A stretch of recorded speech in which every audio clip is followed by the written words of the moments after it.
Bienvenue aux histoires au coin du feu.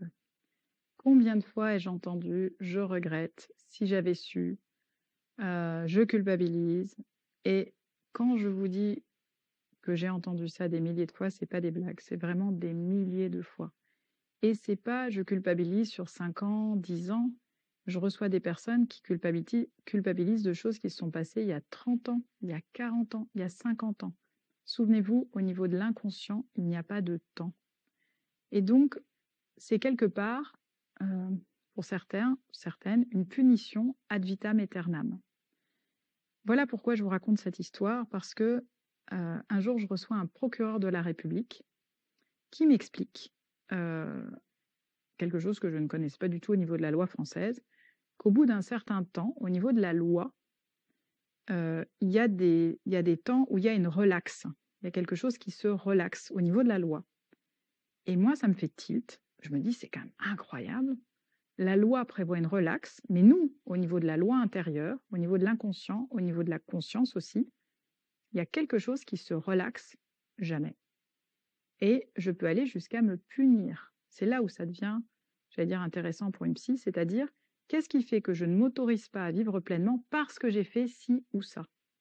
Moi, je pense à une jeune femme qui me dit, de toute manière, voilà, j'ai avorté quand j'avais 17 ans, c'est normal et pour elle, c'est normal qu'elle ait une difficulté dans sa vie ou qu'elle paye quelque chose. Ce sont des systèmes de dette. Je dis pas que c'est juste, je dis que c'est ce que les patients expliquent et racontent. Ou alors des patients qui me disent: «Si j'avais su», comme si nous pouvions sortir de nos vies, regarder le film et dire: «Ah bah oui, non, là, il faut pas faire ça». En vrai, quand je suis dans le film, quand je suis dans le contexte de ma vie à ce moment-là, j'ai fait comme j'ai pu. J'ai fait avec parfois le mieux que je pouvais à ce moment-là. Mais c'est pas comme ça que je reviens sur l'histoire. Quand moi je reviens sur l'histoire, je sais ce qui s'est passé à la fin. Donc, bah, je pense à voilà, plein d'histoires, où les parents me disaient: «Oui, mais si j'avais su, je l'aurais pas emmené». Bah oui, mais là, vous l'emmeniez à la plage. Mais là, vous alliez au restaurant ou là, bah, vous fêtiez un anniversaire. Vous faisiez ce qu'il y avait à faire. Mais le «si j'avais su» vient nous polluer, nous pourrir avec cette idée à l'intérieur que, bah, c'est de ma faute, j'aurais pas dû, voilà, en oubliant complètement, souvent le contexte. Donc ça, c'est vraiment, je remercie Dolores Solémieux qui souvent nous répète, voilà, d'être vigilant au contexte. Souvent, nous décontextualisons. Quand nous nous souvenons de l'événement, nous revenons en arrière, mais avec la conscience actuelle. C'est comme si nous revisitions l'histoire avec ce que nous savons maintenant. Donc c'est quand même très délicat. Nous oublions le contexte. Ce que j'aimerais transmettre avec cette vidéo, c'est cette notion de culpabilité ad vitam aeternam et de pouvoir, grâce à la logique de la justice française, à quel moment je choisis de me relaxer? À quel moment je choisis de lâcher prise sur ce qui a fait nœud dans mon histoire, ce qui a fait tension, en disant: «Bah, quelque part, je me pardonne de ce que j'ai fait à ce moment-là».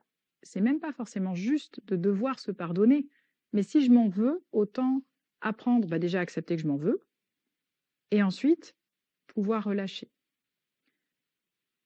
Moi, je m'en veux encore un peu, je vais pas dire que je m'en veux plus parce que ça serait pas juste, mais je m'en suis longtemps voulu beaucoup parce que j'ai croisé une jeune fille, il y a des années et je me dis que si je la croisais maintenant, avec ce que je sais maintenant, je l'aiderais beaucoup mieux et qu'elle serait peut-être pas, décédée. Mais quand j'étais il y a 20 ans, bah, j'étais pas comme maintenant et l'histoire ne se répète pas. Ce que j'ai appris avec elle, bah, j'essaye de faire au mieux, pour pratiquer différemment aujourd'hui. Donc cette notion de bienveillance, pourquoi ce coin du feu, pourquoi cette couverture douce? C'est pour ramener aussi au cœur de nos histoires de la fondamentale bienveillance et arrêter la seule chose qui devrait être ad vitam aeternam, c'est l'amour. La culpabilité, les regrets, la tristesse, tous les encombrements psychiques liés à «j'aurais dû», «j'aurais pu», et qui durent toute la vie. À quel moment j'arrête quelque chose pour pouvoir et d'ailleurs c'est d'autant plus important ce que je vous raconte là, qu'il y a vraiment des transmissions au niveau transgénérationnel, c'est un sujet qui me tient à cœur, vous l'aurez compris.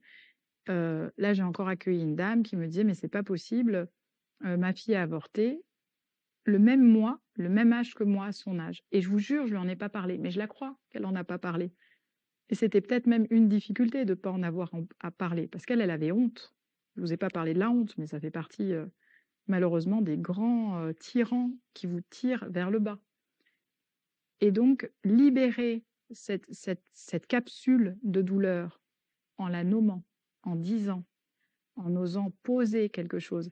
Je parle de l'avortement, mais j'ai accueilli un jeune homme qui prend certaines drogues et j'ai décidé de téléphoner au père sans la présence du jeune homme et je lui dis j'aimerais vous poser une seule question, est-ce qu'à 14 ans, vous avez pris de la drogue? Et là, grand blanc, et il me dit je vous préviens, je n'avouerai pas.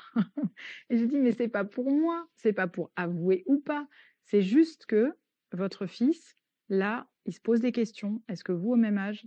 Et il me dit, vous savez quoi, j'ai l'impression de me voir en copier-coller. Il se pose des questions, il lit les mêmes livres que je lisais à l'époque de science-fiction, il croit plus en l'humanité, il me dit mais moi je suis complètement passé par là et moi je peux pas l'aider parce que moi, franchement, j'avais envie de mourir.